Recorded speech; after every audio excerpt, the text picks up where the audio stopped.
계속해서 우리 7장을 보고 있죠. 사도행전 7장에서 오늘의 핵심은 제목 한번 볼까요? 제목 참 성전 예수 그리스도. 구약의 이스라엘 백성들이 계속해서 성전에 대한 것에 오해를 많이 가졌어요. 그리고 오늘을 살고 있는 우리 역시 성전에 대해서 오해를 많이 하고 있습니다. 여러분들이 얘기할 때 성전 그러면 좀 이상한데 교회 그러면 여러분은 다 이해하실 거예요. 교회, 우리 이제 너무 잘 알아요. 우리가 교회다 라고 하는데 그 교회는 이중성이 있어요. 각 개인이 하나님의 피값 주고 산 교회일 수 있지만 또한 교회를 하나님이 공동체로 부르셨다는 거예요. 그것을 구약의 광야교회가 그것을 증거하고 있습니다.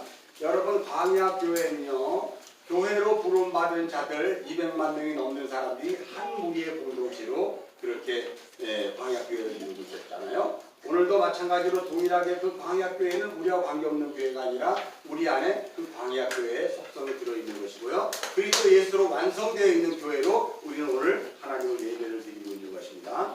지금 스데반과 사내들인 공회의 원에 이 대립적인 어떤 그런 생각을 통해서 우리가 이 사도행전 7장을 생각을 하셔야 돼요. 특별히 이 유대인들의 오해는 과연 무엇이었는가? 유대인들의 오해는 가장 중요한 것이 뭘까요? 유대인들에게서 가장 중요한 핵심은 우리에게는 성전이 있다는 것이고요. 우리에게는 율법이 있다는 것이고요. 우리는 할례받은 선민이다 이런 뜻이에요. 자, 그것을 통해서 여러분들이 우리가 다시 한번 성경을 집중하기 위해서 봅시다. 스데반을 고발한 가장 중요한 핵심 내용은 바로 이것이었어요. 우리 6장 13절 한번 찾아봅시다. 사도행전 6장 13절. 자, 찾으셨으면 한번 읽겠습니다. 시작. 거짓 증인들을 세우니 이르되 이 사람이 이 거룩한 것과 율법을 거슬러 말하기를 하지 아니하는 것이다. 그래서 지금 그 사내들인 공회원들, 유대인들, 기득권자들이 스데반에게 고발하는 내용은 거룩한 것 성전과 그리고 또 뭐예요? 율법이에요. 성전과 율법에 대한 것을 통해서 이제 스데반을 고발하게 되는 것이죠. 스데반이 이 이야기를 가지고 이제 성전의 본의가 뭔지를 설명을 하는 거예요. 그 스데반이 성전의 본의를 설명하기 전에 스데반이 먼저 우리가 지나온 시간을 한번 보면 이스라엘 사람들에게 있어서 가장 중요한 사람 몇 사람을 오늘 설교에 등장해요. 아브라함을 통해서 스데반이 사내들인 공회원에게 드러나게 하려고 하는 목적은 뭘까요? 아브라함을 통해서 사내들인 공회원이 했던 것은 우리는 할례받은 민족이다. 우리는 이방인들과 다르다. 우리는 너희들과 다르다. 우리는 선택받은 백성들이야. 아브라함을 통해서 할례를 받았잖니 우리가? 라고 이야기할 때 하나님께서 스데반이 뭐라고 이야기하냐면요, 할례 받는 거 좋다. 그러나 선민이 되기 위해서 할례를 받아야 선민이 되는 것이냐? 할례를 받아야 선민이 되는 것이냐? 아니지 않느냐? 할례와는 관계없이 너희들이 생각하는 할례, 그거와 관계없이 우리 조상 아브라함은 이미 저 갈대아우루 이스라엘 백성들이 가장 싫어하는 민족이 갈대아인들이에요. 왜냐면 바벨론을 통해서 이스라엘을 아예 초토화시켜버렸잖아요. 멸망시켰잖아요. 그 민족이 갈대아예요. 그러니까 이스라엘 백성들에게 우리 조상 아브라함 갈대아 출신이다라고 이야기할 때 이 사내들이 보여 깜짝 놀랐을 거예요. 그 갈대아에서 그것도 하나님을 알지도 못하던 그 우리 조상 아브라함을 하나님이 택해서 우상 숭배하던 그에게 하나님을 만나게 하셨다. 그래서 우리가 지금 살고 있는 이 가나안 땅에 하나님이 그를 불러주셨다. 그렇게 이야기하는 거예요. 그러면서 할례를 통해서 갈대아우르에서 불러낸 것이 아니라 이 가나안 땅에 살고 있던 어느 날 하나님께서 아브라함에게 찾아오셔서 할례를 명하셨다. 자, 그렇다면 할례를 통해서 선택을 받았느냐 아니면 할례와 관계없이 선택을 받았냐? 사내들인 공회원들아 한번 보자. 여러분들은 어때요? 여러분들 생각해도 갈대아 우르에서 이방인으로 그리고 우상을 숭배하며 살았던 아브라함이 먼저 선택을 받고 그죠? 할례를 받은 거잖아요. 근데 이스라엘 백성들은 그렇게 생각하지 않았어요. 할례가 우선이다. 그리고 할례를 통해 이스라엘 백성으로 편입되는 것을 그들은 생각을 지금도 하고 있단 말이에요. 이거 아니다 라고 이야기하죠. 그러면서 그들이 얼마나 하나님의 말씀에 모순되고 또 얼마나 그들이 하나님의 뜻을 거스르는지를 요셉을 통해서 또 이야기하잖아요. 야곱을 통해서 12지파를 만드셨어요. 12족장의 그 아들들을 만드셨는데 그 중에 요셉이라는 막둥이가 하나 있었는데 베냐민이 태어나기 전에 그 형들이 요셉이 총명하고 또 요셉이 지혜롭고 요셉이 아버지께 참 효도를 많이 하고 아버지의 뜻을 한 번도 걸러보지 않는 그 총명하다 보니까 그 형들이 요셉을 시기해서 애굽에 팔아먹지 않았느냐. 우리 조상은 이런 족속들이다 라고 이야기해요. 그런데 여러분 놀랍지 않습니까? 그렇게 해서 애굽에 팔아먹었던 요셉이 얼마 있지 않아 애굽에 흉년이 들고 기근이 들자 여차해서 이제 세월이 흐름에 요셉이 총리가 되었더라. 그때 하나님이 가나안 땅에 기근이 있자 그 야곱의 그 가족들 70명을 애굽에 식량 구하러 보냈는데 식량을 구하러 갔는데 깜짝 놀랄 일이 벌어졌다. 그곳에서 식량을 나눠주는 최고의 우두머리가 나는 애굽의 총리인지 알았더니 우리 조상들이 팔아먹은 우리 조상들이 주기로 했던 요셉이었다. 우리가 뭐 잘난 거 있느냐? 이런 걸 이야기하는 거예요. 오늘 식으로 여러분 제가 얘기하면 여러분이 예수 믿은 뒤에 뭐 잘난 거 있느냐? 여러분이 예수 믿기 전에 했던 짓이 뭔지 알리? 라고 이야기하는 거예요. 여러분 예수 믿기 전에 어떤 사람이었어요? 예수 믿기 전에는 나만 생각하고 내가 주인 삼았고 뭐든지 내 뜻이 이루어지기를 구했던 사람이었지 남의 뜻이 이루어지기를 구해본 적은 한 번도 없는 사람이잖아요. 그러니까 우리의 이 철저한 죄된 본성을 이렇게 드러내는 거예요. 그러면서 이제 모세를 또 이렇게 딱 등원하잖아요. 모세를. 이제 모세를 통해서 또 우리가 뭐예요? 율법에 대한 것을 이야기하려고 그러는 거예요. 자, 할례를 받은 이 족속들을 하나님이 애굽에다가 몰아넣고 뭘 하셨냐 우리가 또 알아야 돼요. 하나님이 아브라함에게 언약을 하기를 네 자손을 통해서 하나님 나라를 만들겠다 그랬거든요. 근데 이 가나안 땅에서 야곱을 통한 그 12아들을 통해서 그 자손이 백성으로 만들어지기까지는 그렇게 만만치 않은 거예요. 왜요? 가나안 땅은 먹고 살기가 그렇게 진짜 좋지가 않은 땅이었거든요. 그래서 하나님이 그러한 사건을 통해서 애굽으로 밀어넣어 버렸죠. 애굽은 물질과 그 모든 것들이 풍성한 세상과 한복판이에요. 오늘 여러분 우리가 살고 있는 곳과 동일한 곳이란 말이에요. 그것에 집어넣더니 출애굽기 1장에 보면 애굽에 들어간 이 야곱의 자손들이 그냥 한 집에 애를 5명, 6명씩 막 7명씩, 10명씩 낳아버리다 보니까 갑자기 수가 폭발적으로 늘어나게 된 거예요. 그러니까 어떻게 해요? 하나님 나라를 만들기 위해 하나님이 애굽에다 그 백성을 집어넣어서 풍성하게 정말 많은 식구들로 불어나게 했죠. 그래서 이제 그 백성들을 통해 다시 가나안 땅으로 끌고 들어오는 거예요. 여러분 가나안이라는 속성을 잘 이해하셔야 돼요. 가나안은 창세기 11장에 보면 누구의 아들이에요? 가나안은?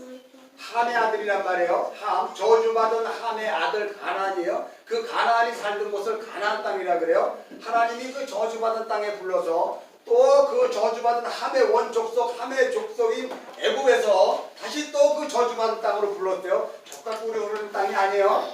어디를 가든지 이 세상은 다 저주받은 땅이에요. 우리가 어디에서 무엇을 하든지 무엇을 먹고 살든지 이 땅은 다 하나님의 진노 안에 놓여있는 땅이라는 것을 잊어버리시면 안 돼요. 2000년 전이나 3000년 지금 아브라함식으로 이야기하면 지금부터 4000년 전 이야기지만 오늘날 그 시기를 우리가 이렇게 차선을 가지고 보면 먼 전에 이야기했지만 이것을 묵시로 보면 그것은 같은 시대예요. 같은 시대 우리가 살고 있는 시대. 시대는 하나님의 진노와 저주로 사망 권세가 그 자기의 어떤 주장을 하는 그런 세상이라는 것을 잊어버리시면 안 돼요. 그런 곳이 이 가나안 땅이란 말이에요. 그런 곳이 애굽이란 말이에요. 그런 곳이 우리가 살고 있는 이곳이란 말이에요. 그런데 그 가나안 땅에 다시 끌고 오셨대요. 여러분이 예수를 믿었으면 예수를 믿고 바로 하늘나라로 그냥 탁 옮겨 주든가, 아니면 저기 어디 북극이든 남극이든 하나님 나라를 딱 만들어 놓고 글로 가서 너희들 예수 믿었으니 거기서 살아, 행복하게 살아야 돼, 이렇게 해야 되는데, 이 땅에는 아브라함식으로 이야기하면, 히브리서 11장의 식으로 이야기하면 아브라함에게는 발붙일 만한 땅도 주지 않았다는 거예요. 뭐 하나 줬어요? 막벨라굴 하나 달랑 은 400세겔 주고 사게 한 거예요. 여러분, 그 막벨라굴의 핵심의 의미는 뭐예요? 그게 성도가 묻혀야 할 곳이에요. 이 땅을 소망하지 않고 살았던 성도들이 묻혀야 될 곳이 막벨라굴이고, 오늘 식으로 이야기하면 하늘 아버지의 집이고 우리가 늘 들었던 천국이에요. 아브라함은 그렇게 그 갈대아 우르 땅에서 나와서 가나안 땅을 살면서 유업을 받은 것이 아니라 약속을 들고 갔는데, 그 약속은 막벨라굴에 묻히는 것이었대요. 마찬가지로 요새 또 애굽에서 출애굽할 때 자기 조상주 후손들에게 이렇게 얘기해요. 내 해골을 메고 가나안 땅으로 가라 그래요. 그래서 출애굽할 때 출애굽 14장에 보면 그 이스라엘 백성들이 요셉의 해골을 메고 가나안 땅에 가죠. 그래서 세겜 땅에 묻어요. 그거와 마찬가지로 약속할 곳이 있다는 것이죠. 왜요? 이 세상은 사망 권세가 잡고 있는, 그리고 하나님의 진노와 저주가 있는 곳이기 때문에 여러분이 예수를 믿을 때 가장 중요한 핵심의 그 기본 진리가 뭘까요? 예수를 믿게 되면 이곳은 하나님의 진노와 저주를 받을 수밖에 없는 땅이구나, 이곳에서 우리는 피해야 되는구나 라고 해요. 근데 하나님이 피해야 된다는 것을 아는데조차도 이 땅에서 우리를 옮겨가지 않게 하시는 거거든요. 그럼 뭘 할까요? 우리의 육은 벗어야 되는 곳이기 때문에 육이 옮겨가야 될 곳은 없어요. 우리 안에 담겨있는 그 영혼이 이제 아버지의 집을 꿈꾸며 날로 새롭게 자라가야 되는 거예요. 그리스도 예수로. 그래서 우리가 지금 이 상황 속에서 지금 놓여 있어요. 그래서 모세를 통해서 그 영혼이 자라기 위해서 하나님이 율법을 주셨어요. 그게 뭐예요? 십계명이라는 거예요. 십계명. 십계명을 통해서 무엇을 하라고요? 십계명을 통해서 너희가 이 사망 권세와 저주받은 이 땅에서 살아갈 때 그 십계명이 너희에게는 나침판이 될 것이고 지도가 될 것이다. 그대로만 살면은 너는 영원한 아버지의 집으로 가는 데는 아무 문제가 없을 것이다 라고 이야기해요. 근데 여러분, 그 십계명을 딱 받아들은 이스라엘 백성들은 십계명을 받아들자 그것을 이해를 했을까요? 못했을까요? 하나도 이해를 못했어요. 그래서 십계명을 수여하는 그 순간 모세가 돌판을 들고 내려오자 뭐 했어요? 그 밑에서 금송아지를 만들었단 말이죠. 그들 스스로 하나님의 율법을 생각해낸 것이에요. 결국은 오해를 했죠. 이스라엘 백성들의 오해를 통해서 이제 스데반이 하나님이 주시는 율법의 가장 중요한 핵심이 뭐니? 라고 이야기하면서 그것을 설명해요. 율법의 핵심은 뭡니까? 율법의 핵심이 뭘까요, 여러분? 로마서 3장에 보면 율법은 뭘 깨닫게 한다고요, 우리에게? 우리가 이 사망 권세에 살 수밖에 없는, 하나님의 진노와 저주에 놓여있는 이 세상을 살고 있는 존재라는 것을 깨닫게 해요. 그리고 우리 안에서 나올 수 있는 그 어떤 선한 것이 하나도 없고 다 죄덩어리다. 다시 말해서 요한복음에서 얘기하는 예수님과 유대인들이 이야기했던 내용 중에서 우리는, 너희는 마귀 새끼다. 아멘. 너희는 마귀 새끼다 이렇게 얘기했을 때 여러분 아멘 이래야지 여러분 진짜 복음을 하는 거지. 당신은 사랑받기 위해 태어난 사람이다 얘기하면 여러분 곤란해요. 물론 마귀 새끼인 것이 인정하고 그리스도 예수의 복음이 우리 안에 증거가 되자 사랑받기 위해 태어난 존재가 되는 거예요. 과정을 겪어야 돼요. 자, 그래서 그 율법은 우리에게 죄를 깨닫게 하고, 그 율법은 갈라디아서 3장으로 넘어가면 율법은 누구를 소개하기 위한 음악선생이라 그래요? 초등학교 선생님이라 그래요. 누구? 예수 그리스도. 그럼 여러분, 율법은 예수 그리스도를 소개하는 것이에요. 다시 말해서 율법이 우리에게 주어지자 우리가 죄인인 것을 알고 이 사망 권세에서 죽을 수밖에 없는 우리 인생에서 그럼 우리는 어떻게 살라고? 로마서 7장 15절에 얘기하면 오호라 공고한 자로다. 이 사망의 권세에서 누가 나를 해방시키냐라는 그 공고함이 우리 가운데 있는 거 아니에요. 그죠? 그래서 여러분이 예수를 믿게 된 거예요. 여러분이 예수를 믿었는데 왜 예수를 믿었습니까? 단 한마디로 묻었을 때 제가 지금 설교한 내용이 안에 담겨 있지 않으면 여러분은 종교 생활하고 있을지도 몰라요. 철저하게 내가 이 세상을 살다 보니까 아닌 게 너무 많잖아요. 우리가 이 나이를 먹도록 살아오다 보니까 내 뜻대로 돼가지고 됐다 이거야. 그런데 지나고 보니까 그게 뭘 나에게 무슨 의미가 있는 건데. 아무 의미가 없어요. 여러분 더 큰 의미가 없는 게 뭔지 알아요? 곧 여러분은 어떻게 해요? 여러분은 죽어야 돼요. 여러분의 인생이 죽고 여러분이 이 땅에서 남겨놨던 그 모든 것들은 아무 의미가 없는 거예요. 아무리 이름을 남겨도 그 이름은 가득 여러분하고 의미가 없는 거예요. 오히려 그 이름을 남긴 것이 오히려 저렇게 아이들에게 잘못된 그러한 사상을 심어줄 수가 있어요. 여러분 이름은 그리스도 예수의 이름 외에는 아무것도 남길 필요가 없어요. 우리는 그런 곳에서 오해를 풀어야 돼요. 그래서 그리스도 예수가 필요하구나라는 것을 우리가 알게 되었죠. 여러분이 지금 예수가 필요하기 때문에 이 자리에 모였죠. 예수가 여러분에게 뭘 주기 위해서요? 여러분이 뭘 도대체 예수에게 원했기 때문에 예수가 여러분에게 뭘 줘야 되는데요? 너무나 소중하지 않아요? 예수가 여러분에게 건네준 게 뭐예요? 십자가로 말미암아 다 이루신 하나님 나라 그 묵시의 복음을 여러분 안에 집어넣었단 말이에요. 여러분은 지금 나는 빈껍데기인데요. 나는 이 머리는 여전히 세상을 생각하고 내일 일을 생각하고 노후 대책을 생각하고 있는데요. 무슨 예수가 나에게 뭘 넣어줬어요? 하나도 넣어준 게 없는데요. 라고 이야기하지만 여러분 곧 여러분의 머리 바꿔치김이 그리스도 예수의 머리로 바꿔지면 여러분의 삶이 전혀 달라지죠. 거듭남, 중생, 또 성화 이런 것들을 우리가 얘기하여 그래서 여러분은 성화의 과정 속에서 머리가 바꿔지는 과정 중에 있어요. 여러분 안에 말씀이 들어간 적이 없다라고 생각하지만 여러분은 결정적으로 이 순간 어디를 가든지 저기 선생님 예수 믿으세요? 이런지 나 예수 안 믿어요. 하실 분 있어요? 아니죠. 예, 제가 예수 믿는데요. 근데 여러분 나 예수 안 믿는데요 라고 했을 때는 어떨 때일까? 여러분이 철저하게 세상과 동일한 삶을 살았든가 세상 사람보다 더 악랄한 삶을 살았을 땐 예수 안 믿어요. 이러게요. 그러나 입술은 그렇게 고백했지만 여러분의 이 가슴은 뭐라 그럴까요? 난 참 죽일 놈이구나. 이런 생각 돌이키면서 하지 않을까요? 그래서 여러분 입술로 나오는 것으로 여러분이 예수를 믿는다 안 믿는다를 여러분 판단하지 마세요. 그럼에도 불구하고 이 가슴에는 찢어지는 것 같은 아픔이 있잖아요. 또 내가 예수를 부인했네. 또 부인했네. 나의 삶이 이렇기 때문에 내가 마음 놓고 예수 믿는 것을 자랑할 수도 없는 이 처참한 심령이네. 그럼 어떻게 해야 돼요? 나 같은 건 죽어야 돼요? 그렇죠. 여러분 같은 건 빨리 죽고 예수를 만나야죠. 내 육적 자아와 내 영혼이 육적 자아가 빨리 죽고 예수가 이 안에 들어와야 되잖아요. 아주 들어와서 그런 거예요.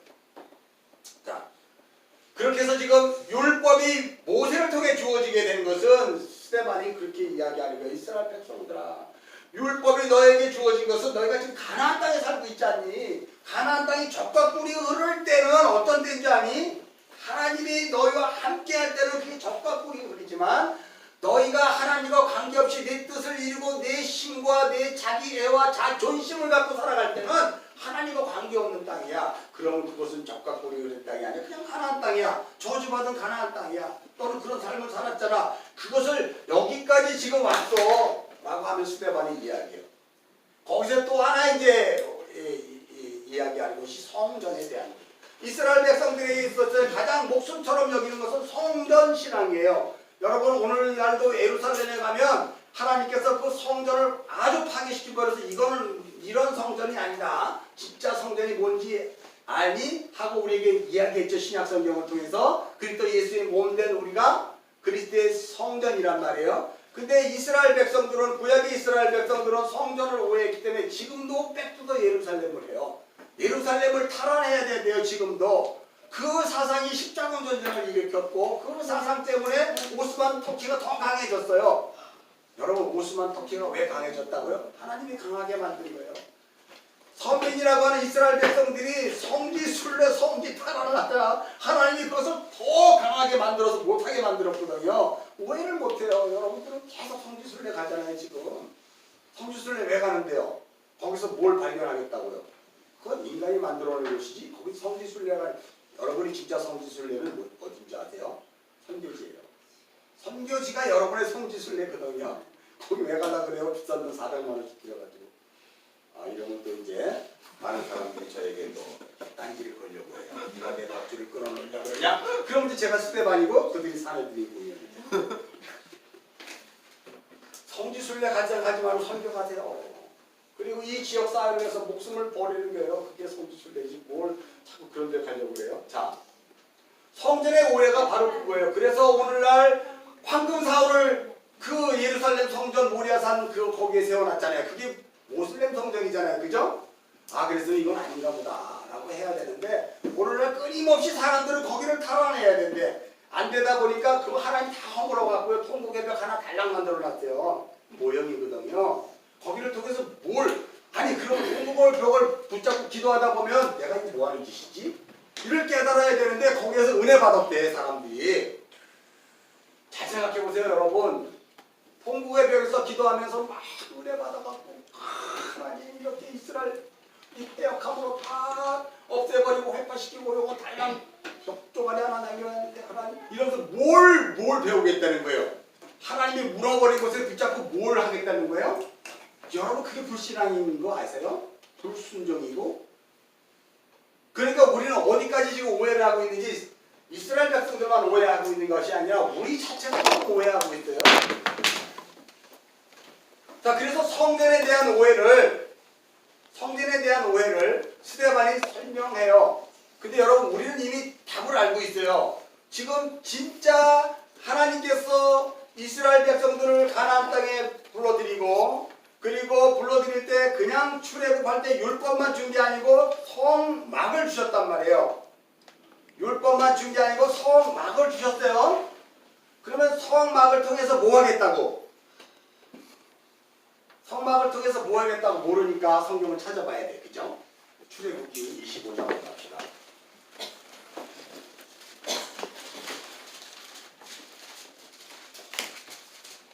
자, 출애굽기 25장 우리 22절 읽겠습니다. 자, 구약 120년입니다. 120년. 자, 찾으셨으면 읽겠습니다. 시작. 거기서 내가 너와 만나고 속죄소 위 곧 증거계 위에 있는 두 그룹 사이에서 내가 이스라엘 자손을 위하여 내가 명령할 모든 일을 내게 이르리라. 자, 여러분 율법을 주셨단 말이에요. 십계명 돌판을 주셨단 말이에요.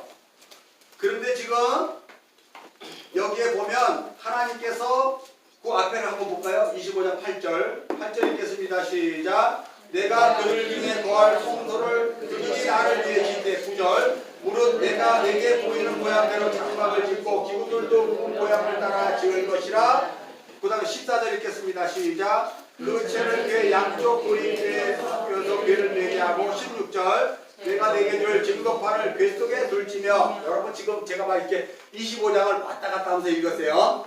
자, 25장에 이 성막을 하나님이 주셨어요. 십계명 돌판만 덜렁 주니까 이스라엘 백성들이 금송아지를 만들었잖아요. 출애굽기 이제 32장으로 넘어가면 이게 나오는데 볼 거 없어요. 시간 관계상. 그래서 십계명 출애굽기 32장에 그 돌판을 받았고 내려오자 이들이 금송아지 사건이 벌어지자 이거 첫 번째 돌판은 어떻게 했어요? 깨버렸잖아요. 그러니까 이 율법이 이스라엘 백성들에게 주어지게 되면 다 어떻게 한다? 죽여버리는 거예요. 다 죽는 거예요. 하나님은 구원하려고 율법을 줬는데 다 죽여버리는 거예요. 그것을 예표하는 거예요, 여러분. 그래서 하나님이 모세를 다시 시내산으로 올라가게 해요. 그리고 다시 두 번째 돌판을 주셨잖아요. 두 번째 돌판을 주셨는데 이번에는 어떻게 이야기하냐면 성막을 에다 놓을 이 돌판을 그냥 갖고 오면 다 죽으니까 언약궤를 만들려고 해요. 언약궤. 그래서 언약궤에다 이 돌판을 뭐하라? 집어넣으라는 거예요, 여러분. 자, 그러면 여러분 성막의 구조를 봅시다. 성막이 있으면 성막 안에 뭐가 있어요? 제일 먼저 눈에 보이는 게 언약궤가 있잖아요. 언약궤. 언약궤를 이렇게 뚜껑을 열어보면 그 안에 뭐가 있어요? 돌판이 있단 말이에요. 십계명 돌판이 있단 말이에요. 요게 전형적인 성전의 모습이에요. 성전, 이스라엘 백성들의 성막, 성전, 교회의 모습은 이게 지금 우리가 교회 공동체잖아요. 그리고 여러분 자체가 지금 성전이잖아요. 여러분을 해부하면 여러분을 살짝 집사님은 도대체 어떤 사람이에요? 제가 한번 볼까요? 쫙 해부를 하면 그 안에 뭐가 나와요? 집사님 안에 뭐가 나와요? 언약궤가 들어있는 거예요. 언약궤는 어느 식으로 뭘 이야기할까요? 언약궤의 핵심은 시은자예요. 피가 뿌려짐으로 말미암아 이 백성을 구원하고자 하는 하나님의 십자가의 사랑하심이 담겨 있는 거예요. 내가 집사님을 해부해서 이렇게 쫙 보니까 집사님 안에 언약궤가 있어. 그걸 통해서 우리는 뭘 발견해요? 아, 이 집사님은 예수 그리스도의 십자가의 보혈로 말미암아 구원받은 백성이구나. 하나님으로부터 사망 저주로 끌려 죽을 수밖에 없는 그 인생인데 하나님이 구원하셔서 용서받은 인간이구나. 그거를 알게 되는 그게 언약궤예요. 그리고 우리 교회를 전체를 보면 우리 교회가 전체가 성막교회인데 우리 교회를 또 보니까 우리 교회의 가장 중요한 속성은 뭐예요? 우리는 잘난 사람이 모이는 것이 아니고 돈 있는 사람이 모이는 게 아니라 하나님께 용서받은 죄인들이 모여있는 곳이구나. 그러니까 언약궤의 핵심이에요. 내 자신이 그리고 우리 교회 안에는 용서받은 자들만 모여있는 거지 잘난 척하는 자들이 여기 있을 수가 없어요. 교회의 속성이란 말이에요. 이스라엘 백성 스데반이 있을 때 교회가 성전이 이렇게 타락해버렸어요. 그래서 예레미야 7장에 4절에 뭐라고 얘기해요? 너희는 예배하러 들어온 이 백성들아 너희는 이곳이 뭐다? 시작! 여호와의 성전이라 여호와의 성전이라 여호와의 성전이라는 거짓말을 하지 말라. 너희가 길과 행위야 그 삶을 바르게 하지 않으면서 나 하나님께 예배하러 와요 라고 하는 그 헛된 것에 속지 마라. 에레미야가 이야기한 것처럼 오늘도 우리가 예배하러 여기 왔잖아요. 여호와의 성전이야 여호와의 성전이야 성전이라고 했을 때 여러분들이 이 안에서 가장 하나님의 성령이 임재했을 때 여러분 각자 속성 속에서 집사님을 보니까 그 폐역한 그 인생길에서 하나님이 십자가로 구원하셨군요. 예수의 보혈이 집사님 안에 있네요. 예수님의 용서받은 자가 여러분이군요. 나만 용서받았지 않았는데 집사님도 용서받았네요. 이런 것들로 우리가 먼저 사랑합니다, 축복합니다 이렇게 나가야 되는 거죠. 그거 없이 사랑합니다, 축복합니다는 아니에요. 여러분 내 의만 세우는 거예요. 그거는요. 그러니까 우리 교회 안에는 다 용서받은 자들만 모여있으니까 자랑할 것이 있다 없다? 없다. 자랑할 것이 없다. 근데 중요한 것이 용서받은 자들이 어떻게 용서를 받았냐면요. 하나님의 사랑하심으로 용서받은 거예요. 그러니까 지독히 하나님의 사랑을 받은 자들이죠. 중요해요. 나는 하나님의 사랑을 받았어요 라고 하는 확신이 쓰는 것은 바로 뭐냐면 내가 세상 것과 하나님이 주신 것과 손의 저울을 비교해 봤을 때 세상 것 자체는 정말 무게가 안 나가는 거죠. 이게 나에게는 아무 의미가 없는 거예요. 그래서 여러분 이 세상은 그냥 아침 안개와 같은 것이고 들에 잠깐 있다 사라져버릴 들의 풀과 같은 것이에요. 그런 하나님의 말씀은 세세토록 영원하도다 라고 하는 것 아닙니까 여러분. 그런 것들을 저울질해 봤을 때 세상 것들은 아무것도 없는데 여러분이 여기에 왔을 때 제일 중요한 건 말씀을 사모하며 온 것이라고 이야기하지만 실상은 예전에는 이것들이 더 무게가 나가고 채워지기 위해서 왔을 수도 있어요. 이걸 부인 못하죠. 십장 가짜 예수를 믿었기 때문에 이게 중요했죠. 이거는 중요하지 않아요. 이거는 목사님 10분만 설교합시다. 그 복을 준다고 이야기하고 건강한다고 이야기하고 기도하니까 됩니다 라고 하는 소리만 딱 해주고 채워주시고 그거 하면 내가 다 알아서 해요. 다 주일 안 빠져요. 나 복 받으려고 하는데 주일 왜 빠져요? 주일에 오라 그러지 마세요. 교회 오라고 하지 마세요. 내가 복 받으려고 하지. 이렇게 온 사람들이 태반이라는 사실 아세요 여러분? 이렇게 온 사람. 교인이에요? 아니면 절에 가야 할 사람들이에요? 절에 가야 할 사람들인데 왜 앉아있는 거예요? 절에 가야 나무아미타불 가는 아하바냐 바라니까 신경 가한자네 이렇게 한 데 가서 십주하고 비나이다 우리 자손자 되게 해주시고 내가 오늘 힘들게 해주시고 내가 안에 걸렸는데 좀 낫게 이렇게 가야 되는데 오늘 여러분 교회 가서 다 이거 하고 있잖아요 지금. 여러분 마하바냐 바라밀다 신경이 뭐예요? 진리를 찾아서 건너가자 이런 뜻이에요. 그게 불교에서도 그렇게 이야기해. 진리를 찾아 건너가자라고 이야기하는데 여러분들은 제가 마하바냐 하니까 뭐예요?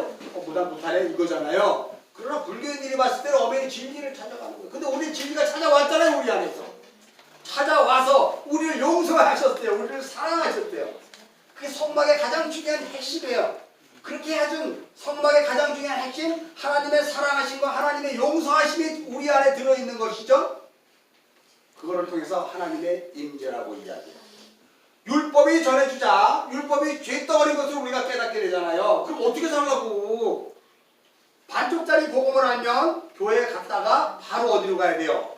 산당으로 가야 돼. 이스라엘 백성들처럼 산당으로 여러분이 주일 예배 거하게 잘 드리고 나서 오후에는 어디로 가야 되냐면 여러분을 도와줄 것 같고 여러분의 삶에 뭔가 이렇게 좀 윤택하게 해줄 곳을 찾아다니잖아요. 그 산당 아닙니까?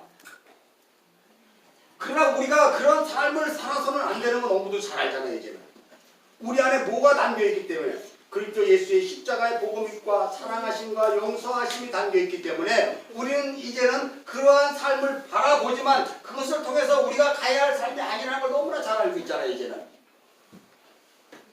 그래서 성막의 가장 중요한 핵심 율법을 주자, 십계명을 주자, 그것만 던져놓으면 그 이스라엘 백성들이 살아날 수가 없어요. 죄인 것이 드러나서 아주 귀환이 되고 좀비들이 사는 세상이 돼요. 그곳에 주님이 성막에 쓰는 거예요.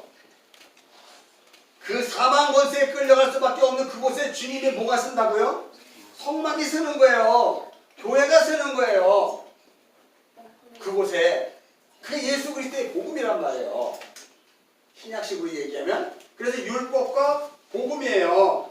이게 두 개가 하나 되는 거예요. 그래서 이 율법으로 말미암아 사망 권세에 끌려갈 수밖에 없고 좌절할 수밖에 없는 이 세상에서 살고 있는 여러분들과 제가 그 복음 대신 예수 그리스도로 발견하자. 이 율법이 나에게는 사망, 저주, 그리고 이 세상에서 영원한 마귀의 자녀로 살아갈 수밖에 없는데 복음을 바라보니까 복음이 율법을 이겼네요.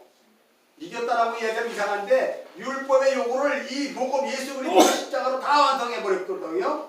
그래서 예수 안에 율법이 담겨 있는 거예요. 그럼 율법의 핵심은 뭘까요? 예수 안에 담겨 있는 율법의 핵심은 뭐예요? 그의 사랑하심이에요. 율법의 핵심은 그럼 뭐예요?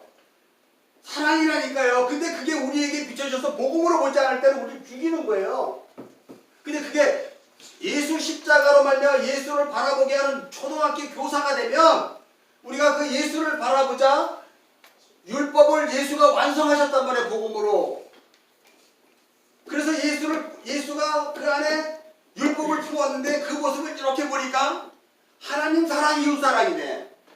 그것을 우리에게 던져줘서 율법의 가장 큰 핵심 강령 두 가지가 뭡니까? 제자들이 물어보니까 하나님 사랑, 이웃 사랑이시는구나 라고 이야기하잖아요. 많은 사람들이 이렇게 얘기해요. 내가 이제 복음을 알고 신앙생활을 하다 보니까 나 지금 뭘 해야 되는 거예요? 내가 뭘 해야 되죠? 모르겠어요. 뭐 이래요. 여전히 복음에 대한 진리를 깨닫지 못해서 그래요. 하나님 사랑, 이웃 사랑인 거 아는데 그럼 어떻게 내가 사랑을 하라는 거예요? 많이 고민해요. 여러분들은 너무 고차원적인 사랑을 생각해서 그래요. 사랑의 가장 중요한 핵심이 뭘까요, 여러분? 사랑. 조금 아까 제가 설명했어요. 용서거든요. 용서. 왼밤 때리면 오른밤도 대줄 수 있는 용서예요. 못하거든요, 우리는. 그러니까 사랑을 못하는 거예요. 어떠한 상황에도 나에게 주어진 것에서 내가 용서할 수 있어야 돼요. 그게 복음을 아는 자의 삶이거든요. 근데 우리는 복음을 알면 이렇게 생각해. 세상에서 봉사도 많이 하고 내 돈 있는 거 갖다가 가난한 자에게 밥 사주고 막 나눠주고 다 이런 마음으로 생각해.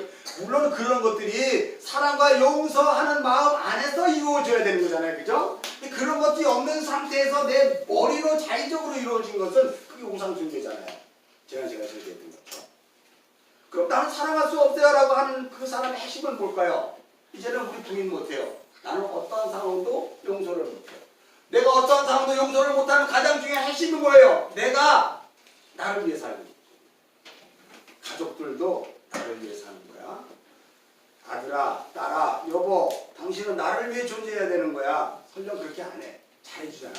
자녀들에게 잘해줘요. 뭘 바라고 잘해주는 거예요? 나한테 돌아올 그 베네핏을 보고 내가 잘해주는 거 아니겠어요, 여러분? 주는 게 있어야 받는 게 있죠. 그게 우리들의 종교관이에요. 그러나 신앙은 그런 것이 있지 않아요. 그냥 주는 거예요. 그냥 용서하는 거예요. 나를 왜 용서하십니까? 그냥 용서하는 거예요.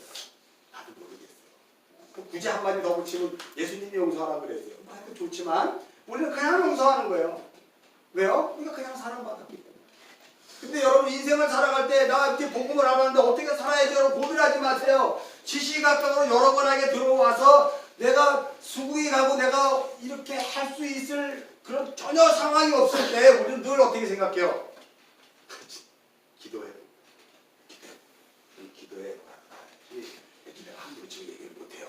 이거는 나는 뭐 한다고요? 바리새인이에요. 바리새인이거든요. 그리고 나는 바리새인들처럼 예수님께 혼나지 싫기 때문에 하나님 뜻을 구해야 돼요. 여러분 하나님 나라는 이미 우리 안에 와 있어요. 그리고 우리 안에 예수가 들어오셔서 그 모든 삶을 우리에게 끊임없는 정보가 많은데 그 중에서 예수의 소리만 들어야 돼요. 그럼 여러분이 이제 예수와 함께 그 인생을 살아가는데 굳이 기도가 필요할까요? 우리 삶 자체가 기도인데 내가 죽는 곳에 불을 보고 뻔히 죽는 곳에 가는 것도 기도해보고 가야 되는 거예요? 가야죠. 하나님이 나를 필요로 한다면 죽어야죠. 죽음이 하나님의 영광이었으니까. 예수님의 십자가의 죽음이 하나님의 영광이었다면 나도 가야죠. 물론 내가 영광의 자리로 좋은 자리에 갈 수도 있어요. 다 그런 것들이 우리에게 주어지는 나에게서의 의지가 없는 거예요. 거기에 기도가 들어가는 거 아니야.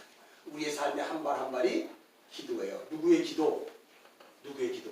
하늘 보좌에 계신 그리스도 예수의 중보 기도. 여러분 우리의 기도를 하늘에 계신 예수님의 기도와 같이 올려놓지 마세요. 제발 좀. 우리의 기도는 해봤자 안 들어줄 수도 있고 또 합당하면 들어주시겠지만 우리의 기도가 하나님의 예수 그리스도의 중보 기도를 무시하면 안 돼요. 지금도 성령이 탄식함으로 말미암아 우리를 위해 기도하시는 그분의 기도를 무시해버리고 내 기도를 하나님께 올려가 버리면 이게 뭐야? 그렇게까지 우리는 성경을 오해한단 말이에요. 예수님은 지금도 살아계셔서 하늘 보좌 우편에서 뭐 하시고 계신다? 나를 위해서 여러분을 위해서 기도하고 있어요. 그 기도하는 모습을 여러분이 보시는 것 자체가 기도지. 여러분의 뜻과 여러분의 삶을 이리 갈까요? 저리 갈까요? 아이 잊어먹었다. 아 이거 딱 나왔어야 돼. 제가 찬송가밖에 몰라. 이리 가요. 김상준의 영동으로 어? 갈까? 영동으로 갈까요? 뭐지? 내가 이래서 부흥사를 못해. 이걸 착착 나와야 부흥사가 되는데 저 그걸 못해. 그거 아니고요 여러분. 이미 우리는 이렇게 살고 있잖아요. 근데 이렇게 사는 방향에서 내 뜻을 구하면서 계속 가는데 하나님은 예수님은 이미 하나님 보좌 앞에서 나를 향한 계획을 갖고 계시고 있기 때문에 언약 백성은 계획 안에 들어있는 백성이잖아요. 이렇게 가기로 밀고 계시는 건데도 그냥 이렇게 가요. 그런데 하나님이 안 돼 이놈아 일로 와 이쪽으로 가야지 라고 하지 않고 그냥 가게 내버려두잖아요. 거기서 우리가 허랑방탕하는 걸 경험하는 거죠. 허랑방탕하는 걸 경험하는 거죠. 하나님 없이 내가 했던 것이 무엇인지 하나님의 목적과 뜻을 이루고 했던 그것들이 허랑방탕이었다는 나의 생각을 깨닫게 하기 위해서 내버려 두는 거예요. 그래서 하나님은 그 역사와 시간을 잠시 뒤로 물려요. 나 한 사람의 인생 때문에 이 역사와 이 환경이 다 어떻게 돼요? 바뀌는 거예요 여러분. 운명론으로 보지 마세요. 예수 믿는 게 바뀌는 거예요. 누구 때문에? 나 한 사람 때문에.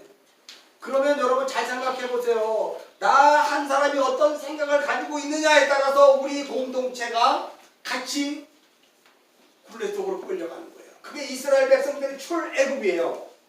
모세가 어떤 생각을 갖고 있느냐에 따라서 이스라엘 백성들 230만 명이 끌려온 것처럼 나 한 사람이 모세거든요. 예표적인 내가 예수 받은 예수로 구원받은 성도. 내가 어떤 생각을 가지고 끌고 가느냐에 따라서 우리 공동체가 도매급으로 끌려가고 시간을 낭비하고 세월을 낭비하고 주춤주춤하게 되는 거예요. 못 가고. 이게 하나님 나라의 법칙이에요. 그러니 나는 대충 살아도 된다? 나 하나는 이렇게 해도 되겠다? 안 돼요. 여러분이 사랑과 공동체 이 교회로 모여있으면 여러분 교회는 핵심이 두 가지예요. 그 플라톤의 형이상하게 보면 이혼론이라고 있어요. 성경이 그걸 많이 설교를 하거든요. 이 땅에 있는 것은 뭐다? 모형이다. 뭐의 모형이다? 하늘에 있는 원형에 대한 모형이다.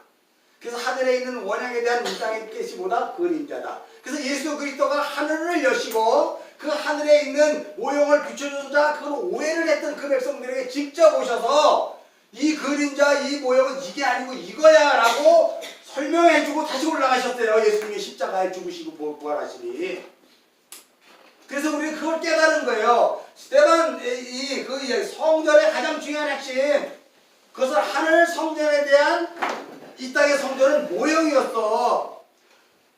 지금도 하늘 보좌에는 하늘 성전이 있단 말이에요. 요한계시록 22장에 보면 그 성전은 어린 양 대신 예수 그리스도라고 얘기하고, 요한복음 2장에 보면 그 21절 쭉 내려 31절이가 쭉 내다보면 예수님이 자기의 몸이 성전이라고 이야기하잖아요.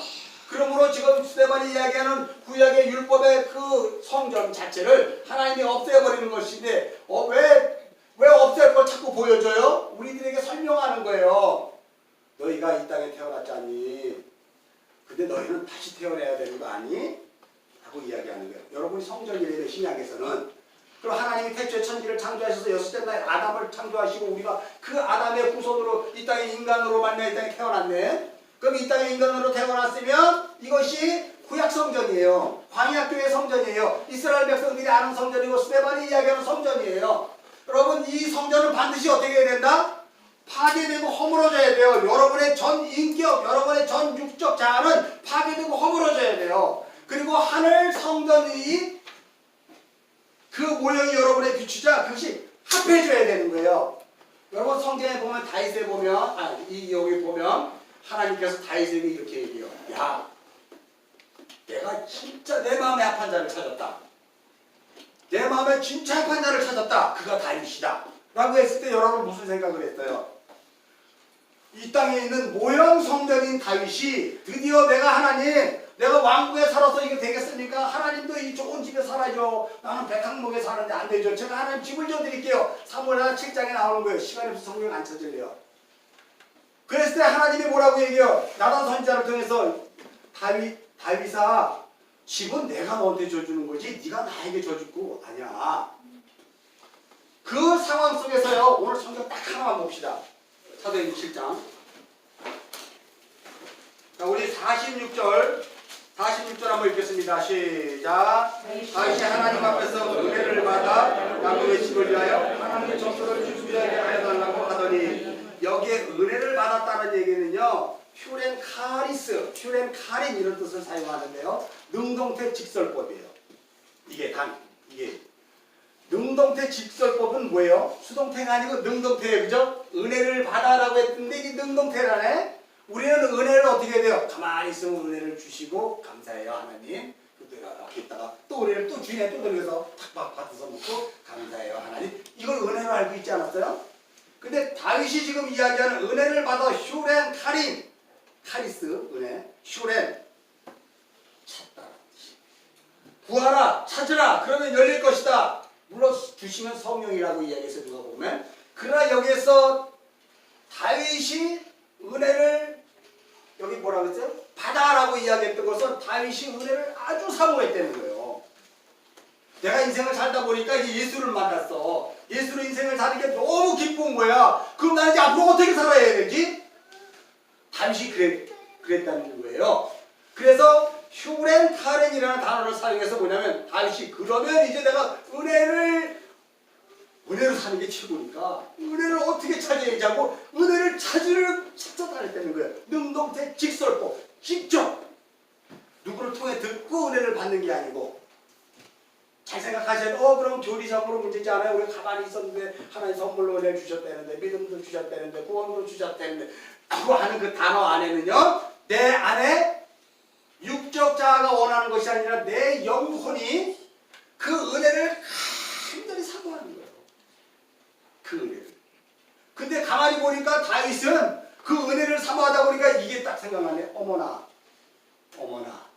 나는 백향목에 사는데 하나님이 저렇게 성전에서 성막에서 저렇게 살면 안 되지. 큰일 났다. 집부터 지어야겠다. 생각한 거예요, 여러분. 잘못됐어요? 아니면 이게 잘한 거예요? 교리상으로는 그 성전이 아니고 이 성전이야 라고 하나님이 이야기해요. 근데 그걸 하나님이 아주 기뻐하셨대요. 그거를 너무 기뻐했대요. 다윗이 은혜를 찾고 사모했는데 자기의 전 마음을 누구에게 쏟은 거예요? 하나님께 쏟은 거예요. 여러분 예배라는 단어가 워십이에요. 워십이에요. 가장 소중한 것을 바쳐 올리는 걸 워십이라고 하잖아요. 예배. 그럼 다윗이 지금 뭐 한 거예요? 정말로 은혜를 갈급하게 찾고 사모한 것은 뭐예요? 진짜 하나님께 예배 한번 드려보고 싶은 거야. 야, 지금 죽어도 좋아. 그 예배를 한번 드려보고 싶어. 라고 해서의 그 예배는 하나님의 몸 성전을 예배하는 거예요, 자기가. 근데 다윗이 몸 성전을 만들 수 없어요.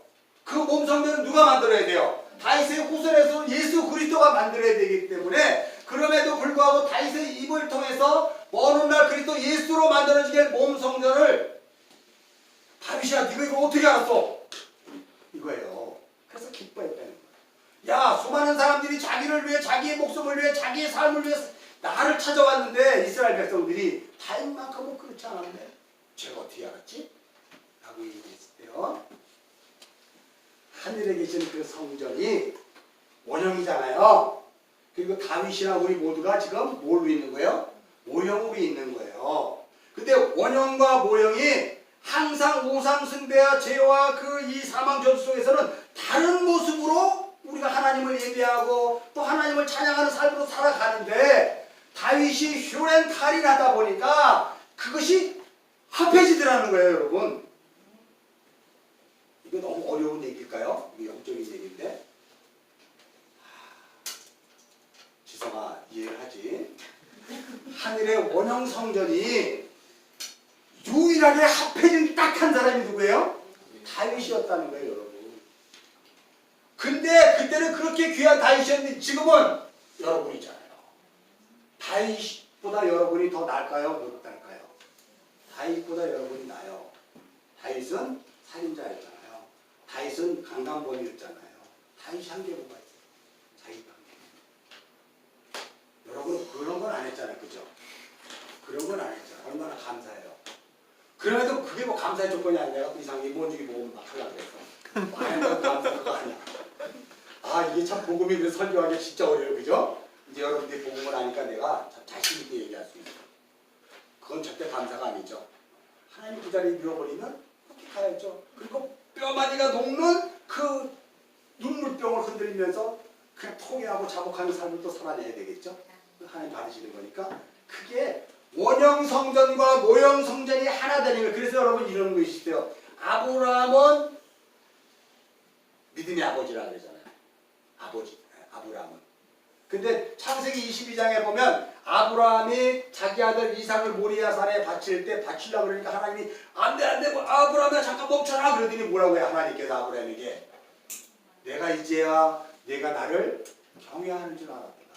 아브라함 그러면 하나님을 가장 경외하는 사람이에요. 그러면 모세는 지면에서 가장 온유한 사람이라고 해요. 모세는. 그러면 요셉, 여러분이 잘 아는 요셉, 너무 좋아하는 요셉은 하나님 항상 함께해서 형통한 사람이잖아요. 꿈을 잘 잖아요. 여러분 요셉의 꿈은 뭘까요? 요셉의 꿈은 원형 성전에 대한 꿈이에요. 그래서 하늘의 별 7 집단들이 절하는 꿈이에요. 원형 성전에 대한 꿈. 세상 성공 부귀영화가 아니에요. 근데 다윗은 하나님 마음에 합한 자라고 그러잖아요. 그리고 땅 성전이 끝났어요. 성전 문을 닫아버렸어요. 합한 자 이제 찾았다. 끝. 그리고 예수가 오는 거예요. 이제. 이거 한번 봅시다. 학개서 2장 9장. 학개서 2장 9장. 나머지는 인터넷 치면 설교 많이 나오니까 그거 보시고요. 똑같은 설교 제가 할 수 없으니까.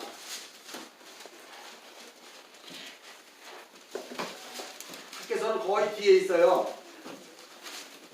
구약성경 1311면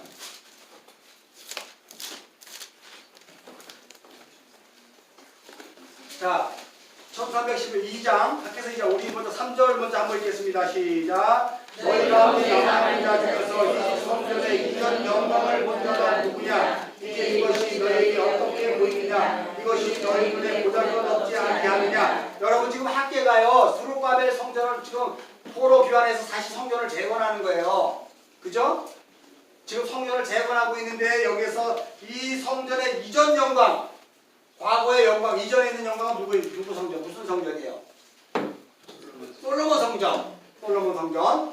자, 우리 이제 우리 6절, 7절, 8절, 9절까지 읽겠습니다. 시작. 만군의 여호와가 이같이 말하노라. 조금 있으면 내가 하늘과 땅과 바다와 육지를 진동시킬 것이요 또한 모든 나라를 진동시킬 것이며 모든 나라의 고개가 이르니 내가 이 성전의 영광이 충만한 게 아니라 만군의 여호와의 말이냐 은도 내 것이고 금도 내 것이라 만군의 여호와의 말이냐 이 성전의 나중 영광이 이전 영광보다 크리라. 다 보세요. 잠깐 9절까지만 보면 돼요. 이제 자, 이 성전 스룹바벨 지금 학교가 스룹바벨 성전 이 성전의 나중 영광 나중 성전이 또 있대네.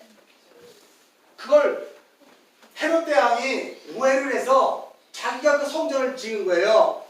근데 그걸 하나님이 로마 티투스를 동원해서 AD 63년에 완공한 걸 7년 있다 다 없애버렸잖아.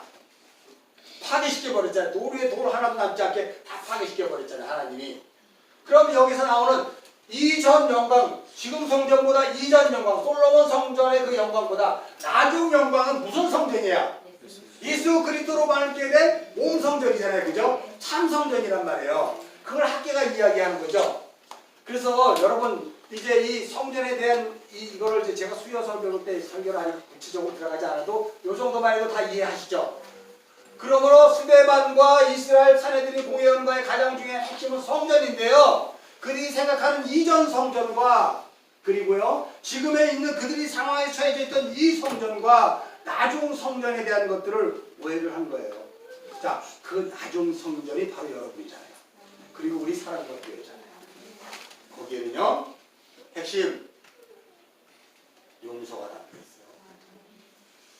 하나님의 사랑인 거예요. 그거 외에 아무것도 없어요.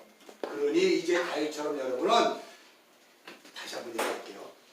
이 땅에서의 성전의 모습, 아 이건 교회의 모습이야. 난 이런 교회를 추구해야 돼요. 아니면 어디의 성전의 모형을 추구해야 돼요? 하늘 성전. 하늘에 있는 그 원형 성전을 여러분들이 추구하며 신앙생활을 해야 되는 거지. 내가 보니까 저쪽에 서울에 10만 명 있는 교회가 너무 멋있어. 난 거기에 모델이야. 난 그 교회를 추구하러 갈래. 어디 보니까 나는 저 교회가 정말 말씀을 너무 잘해. 난 그래서 저 교회를 추구해서 갈래. 이렇게 가는 건 아니에요. 이건 다 모형 성전이기 때문에 다 허물어질 거예요. 여기에 추구하면 여러분도 같이 도매급으로 넘어가면 휩쓸려 가요. 그러니까 비가 내리고 참수가 나면 그냥 휩쓸려 가는 거예요. 여러분은 이제부터 하늘 모형 성전을 본받아 그와 합한 자로 인생을 살아가요. 하늘 성전의 핵심이 뭘까요? 요한계시록 보면 4장 5장. 4장 5장을 여러분 이제 집에 가서 읽으세요. 거기에 보면 다 뭐만 하고 있어. 하나님들이 하나님 보좌 앞에서 다 경배하고 얘기하잖아요. 그죠? 그러한 성전이 우리의 삶의 핵심이에요. 시간이 없어서 넘어가지 못하겠어요. 수요일 날 기대하시기 바랍니다.